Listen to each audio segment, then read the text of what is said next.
पूरे देश च जीएसटी दे लॉन्चिंग दी उल्टी गिनती शुरू हो गई है, पर इस मौके सियासत भी गरमाई हुई है। सब तो वड्डी विरोधी पार्टी कांग्रेस ने जीएसटी दे लॉन्चिंग दे प्रोग्राम दा बाईकाट करने का ऐलान किया। तो उत्थे ही वित्त मंत्री पूछ रहे ने कि आखिरी समय ते विरोध दे मायने की ने। फिलहाल सरकार दा पूरा फोकस अज हो रहे मैगा शो ते है। पेश है मैगा शो ते खास रिपोर्ट।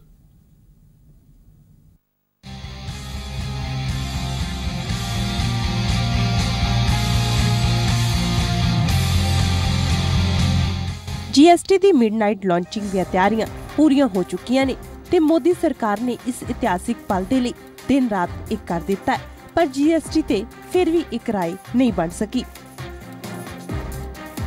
केंद्र सरकार दे इस मेगा शो च कांग्रेस हिस्सा नहीं लेगी।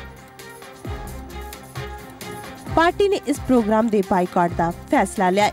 कांग्रेस दे चीफ विप सत्यव्रत चतुर्वेदी ने इसका ऐलान किया है। इस प्रोग्राम च हिस्सा लैण दे लई सारियां पार्टियां नूं सद्दा भेजिया गया सी। नाल ही साबका प्रधानमंत्री मनमोहन सिंह ते एचडी देवेगौड़ा नूं भी सद्दा भेजिया गया सी। कांग्रेस दे इस बाईकाट तो बाद मनमोहन सिंह हुण इस प्रोग्राम च नहीं आउणगे।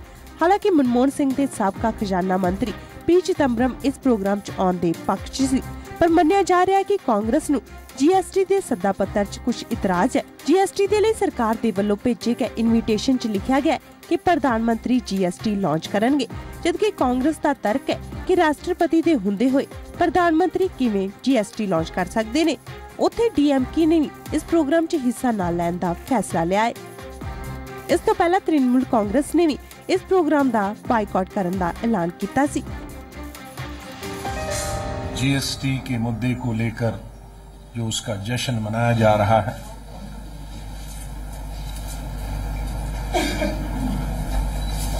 उसको हमारी पार्टी उसमें शामिल नहीं होगी। ये सिर्फ इमरजेंसी नहीं है, ये सुपर इमरजेंसी है। इसे हम पर जबरदस्ती थोपा जा रहा है। उत्थे विरोधी धिरां दे जीएसटी बारे विरोधी सिरां ते खजाना मंत्री अरुण जेटली ने पलटवार करते हुए कहा कि विरोधी धिरां नूं जे कोई इतराज है तां ओह सुझाव दे सकदियां ने। जीएसटी नूं सारे सूबिਆਂ ते केंद्र सरकार ने मिल के पास किया है। अजे जदों जीएसटी लॉन्च का समा आया तां विरोध करना ठीक नहीं है। इसको दलगत राजनीति में खींच लेना है या इसको साझा मानना है।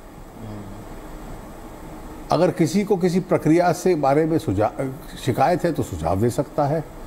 उस सुझाव का निर्वाह भी मैं अकेले केंद्र सरकार नहीं करती, सभी राज्य और केंद्र मिलकर इकट्ठा करते हैं। विरोधी धिरां दे विरोध दे विच सरकार अपने सब तो वड्डे शो दे लई तैयार है ते 30 जून की अद्धी रात नूं देश च टैक्स सिस्टम की एक नवीं सवेर दे लई स्वागत च जुटी हुई है।